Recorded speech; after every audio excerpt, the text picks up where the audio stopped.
Bismillahirrahmanirrahim. Assalamualaikum warahmatullahi wabarakatuh. Saya Wada Siti Nur Safa dengan NIM F 2019 01153 jurusan program studi S1 Farmasi Universitas Mandala Waluya Kendari.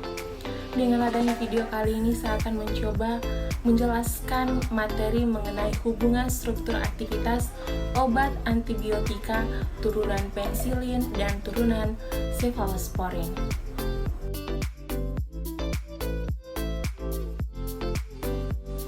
Pertama, kita harus mengetahui apa sih definisi dari antibiotika.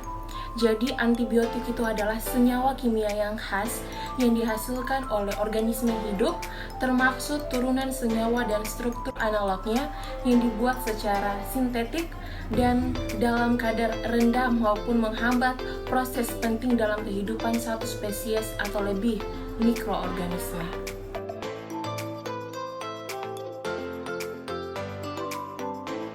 Antibiotika berdasarkan spektrum aktivitas, tempat kerja, dan struktur kimianya.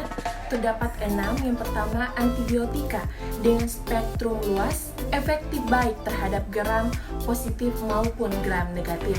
Yang kedua, antibiotika yang aktivitasnya lebih dominan terhadap bakteri gram positif.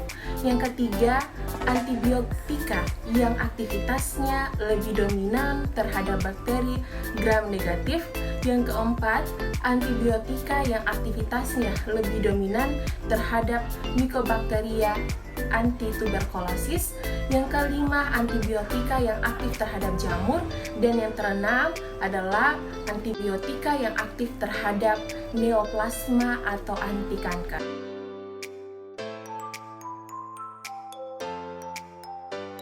Turunan penisilin. Penisilin ini merupakan salah satu antibiotik yang paling efektif selama 4 dekade ini.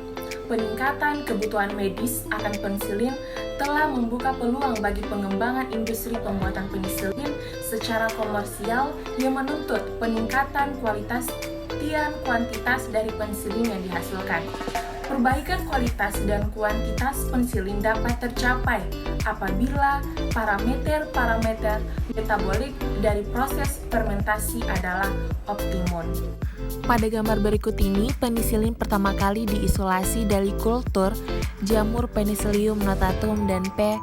sirisogenum. Turunannya dibuat dengan menambahkan prekursor seperti asam karbosilat dan senyawa yang berhubungan pada campuran fermentasi. Dari P.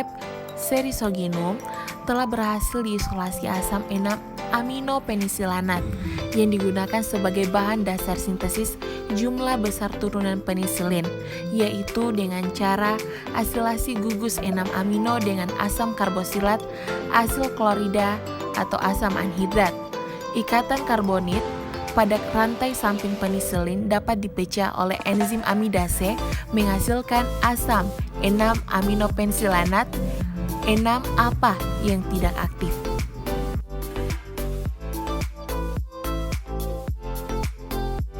Stabilitas penisilin. Asam penisilin tidak stabil dan mengalami degradasi melalui 2 jalur, yaitu yang pertama hidrolisis cincin oksazola membentuk asam penaldat yang tidak stabil dan segera terhidrolisis lebih lanjut membentuk penisiliman atau produk mayor dan asam penaldat. Dalam suasana asam, asam penaldat akan mengalami dekarbolisasi menjadi penialdehid. Kemudian yang kedua, penata ulangan asam penisilin menjadi asam penilat yang segera mengalami dekarbolisasi menjadi asam peniloat.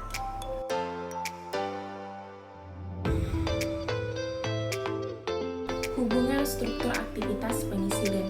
Yang pertama, penisilin yang tahan asam karena adanya gugus penarik elektron seperti gugus fenoksi yang terikat pada rantai samping amino. Kemudian penisilin yang tahan terhadap beta-laktamase karena adanya gugus merubah bulky pada rantai samping amino, misalnya cincin aromatik yang pada kedudukan orto mengandung gugus halogen atau metoksi.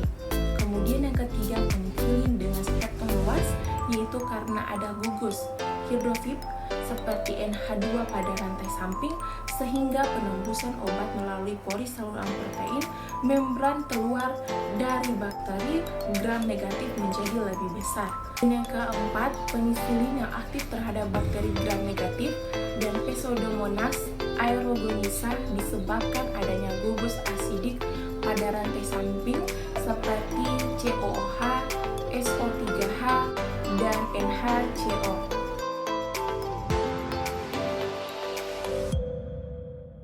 Kemudian sifat fisika kimia.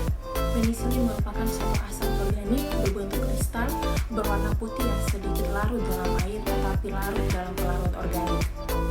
Sebaliknya, garam-garam penisilin sangat baik larut dalam air dan stabil antara pH 6 dan 6,5. Penisilin terdiri dari dua cincin berupa satu inti siklik pada gugus amida dapat diikat berbagai jenis radikal dan diperoleh sebagai jenis penisilin. Dalam suasana basah atau oleh pengaruh enzim beta-laktamase seperti penisilanase yang diekskresi oleh mikroba tertentu, maka inti laktam terbuka dari terbentuk asam penisilinoat. Oleh pengaruh amidase di rantai samping terbentuk asam 6-aminopensilinat. Selanjutnya oleh pengaruh asam terjadi hidrolisa dan diperoleh penisilin dan aldehid sehingga aktivitas antimikrobanya berkurang.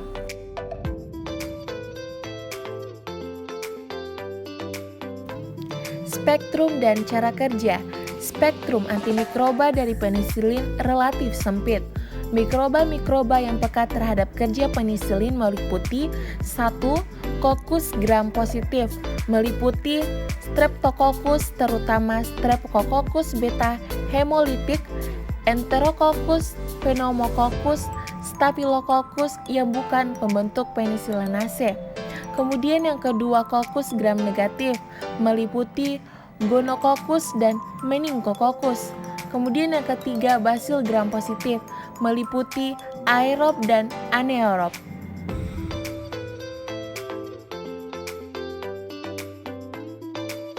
Mekanisme kerja. Berdasarkan mekanisme kerjanya, antibiotik beta-laktam 1 termasuk antimikroba yang menghambat sintesis dinding sel mikroba.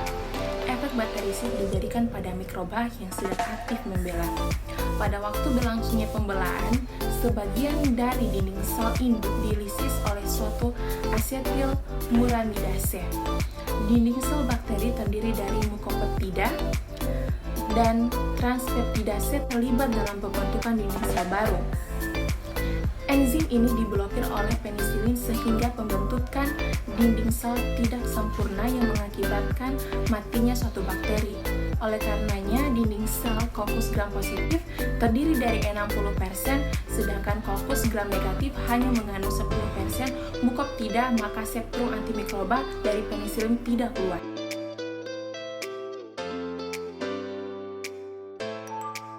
Kemudian turunan Cephalosporin. Turunan Cephalosporin ini adalah antibiotika beta-laktam yang mempunyai dasar struktur mirip dengan penisilin, yaitu cincin beta-laktam dihidrotiasin 7 mengandung 2 pusat atom asimetrik C6 dan C7 sehingga dapat membentuk 4 senyawa aktif. Cephalosporin termasuk antibiotika beta-laktam dengan struktur khasiat dan sifat yang banyak kemiripan dengan penisilin, tetapi dengan keuntungan-keuntungan sebagai berikut. Yang pertama, spektrum antibakterinya lebih luas tetapi tidak mencakup enterokoki dan kuman-kuman anaerob. Kemudian resistensi terhadap penisilinase asal Staphylococcus tetapi tetap tidak efektif terhadap Staphylococcus yang resisten terhadap penisilin.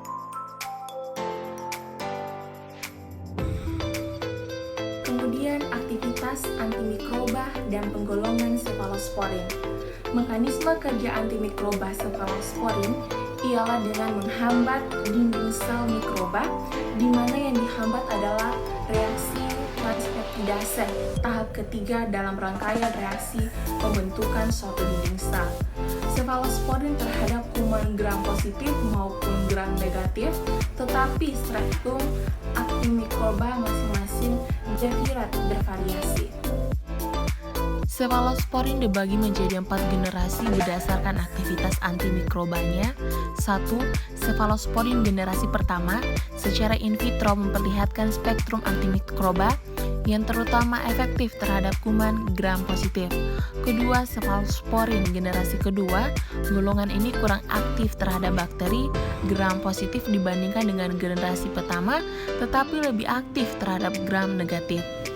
Kemudian yang ketiga, sefalosporin generasi ketiga, golongan ini umumnya kurang efektif dibandingkan dengan generasi pertama terhadap Coccus gram positif, tetapi jauh lebih efektif terhadap Enterobacteriaceae, termasuk strain penghasil penisillanase. Kemudian yang keempat, sefalosporin generasi keempat, antibiotika golongan ini misalnya cefepime, cefpirom mempunyai spektrum aktivitas lebih luas dari generasi ketiga dan lebih stabil terhadap hidrolisis oleh beta-laktamase.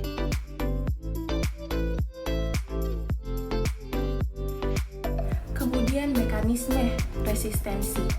Ada 4 mekanisme utama terjadinya resistensi terhadap antibiotik golongan sefalosporin, yaitu yang pertama, destruksi antibiotik oleh enzim beta-laktamase. Kemudian mekanisme resistensi. Ada 4 mekanisme utama terjadinya resistensi terhadap antibiotik golongan sefalosporin, yaitu yang pertama, destruksi antibiotik oleh enzim beta-laktamase. Kedua, pengurangan penetrasi antibiotik melalui lapisan lipopolisakarida. Yang ketiga, peningkatan eflux obat dari ruangan periplasmik. Dan keempat, perubahan pada PBP sehingga terjadi penurunan afinitas.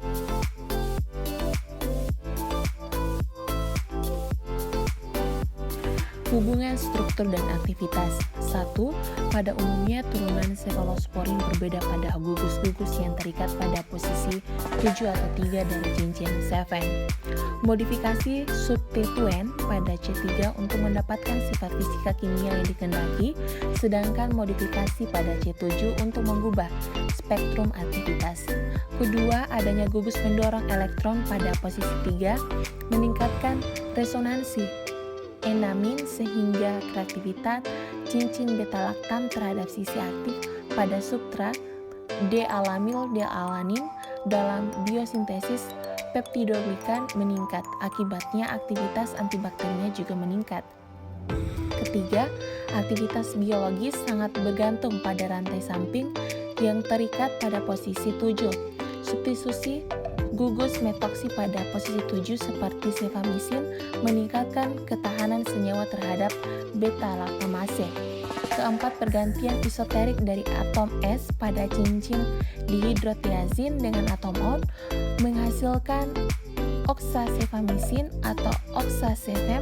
Turunan baru tersebut yang didapatkan menghasilkan melalui sintesis total menunjukkan spektrum antibakteri yang lebih luas. Baiklah, itu saja materi yang saya dapat bawakan. Lebih dan kurangnya mohon dimaafkan. Saya tutup video kali ini dengan mengucapkan billahi taufiq wal hidayah. Wassalamualaikum warahmatullahi wabarakatuh. Dan sampai ketemu lagi di video saya selanjutnya. Bye-bye.